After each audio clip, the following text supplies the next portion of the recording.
এক দুইজন প্রশ্ন করেছে আমাকে, প্রশ্ন যখন উত্তর দিইনি তখন একজন বেয়াদব লিখছে যে শেখ আপনার কি মাসালা জানা নেই? আরে আমার যদি জানা নাও থাকে বা থাকে তবু আমি উত্তর দিতে বাধ্য না আপনার। তো কিন্তু আপনার এই কথাটি বেয়াদবি। আমার অধিকাংশ মাসলাই জানা নেই, এটাও সত্য। দিনের অধিকাংশ জানা নেই। অমা উতিতু মিনাল ইলমি ইল্লা কালিলা, সামান্য জ্ঞান দেওয়া হয়েছে। কিন্তু তার মানে এই নয় যে আপনি আমাকে বলবেন যে আপনার কি এটা জানা নাই, যে উত্তর দিচ্ছেন না, বেয়াদব। আর একজন বাংলাতে ও মেসেজ দিচ্ছে, ও হচ্ছে চরমপন্থী আহলে হাদিস। মানে আহলে হাদিসের মধ্যে দুই রকম আছে। আমাদের ভারত বাংলাদেশের কিছু আহলে হাদিস জাহিরি আহলে হাদিস, একটা হাদিস আছে নিষেধ মানে হারাম, নিষেধ মানে সবসময় হারাম না, কখনো মাকরুহ, কখনো অনুত্তম, আর কখনো হারাম। কিন্তু এই ফিকহের জ্ঞান নেই। আর কিছু বক্তাকে এরকম জাহিরি বানিয়ে দিয়েছে কিছু জনগণকে।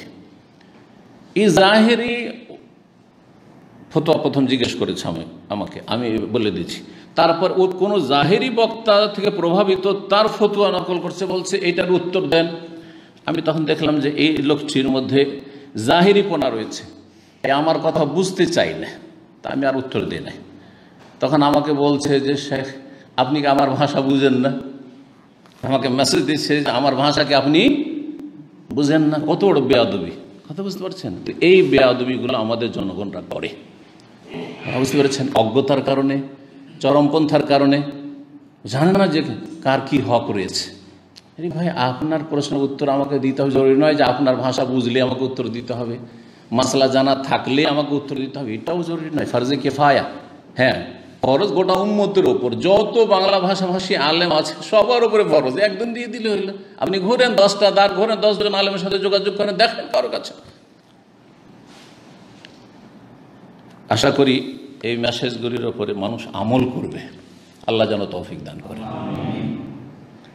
এটা শুধু আমার সাথে নয়, আরো অন্য আলেমের সাথে হইতে পারে। হ্যাঁ অমুক শেখকে আমি মেসেজ দিচ্ছি, মাসলা জিজ্ঞাসা করছি, উত্তরই দেয় না, টেলিফোন করছি উঠাই না। কারো সম্পর্কে আবার আমার সাথে যখন কথা হয়ে গেলো তখন বলে, মানে এটাও আপনার কোনো তার উপর অধিকার নেই। আপনি যদি তার বাবা হইতেন, মা হইতেন, তা অবশ্যই ফরজ। আমাকে নফল ইবাদতবন্দিকে বাদ দিয়ে ফরজের পরে আমাকে দৌড় দিতে হয় মায়ের ডাকে, বাপের ডাকে, বুঝতে পারা গেছে? স্বামীর ডাকে, স্ত্রীকে দৌড় দিতে হবে ফরজের পরেই, সুন্নত নফল সব বাদ দিয়ে দৌড় দিতে হবে।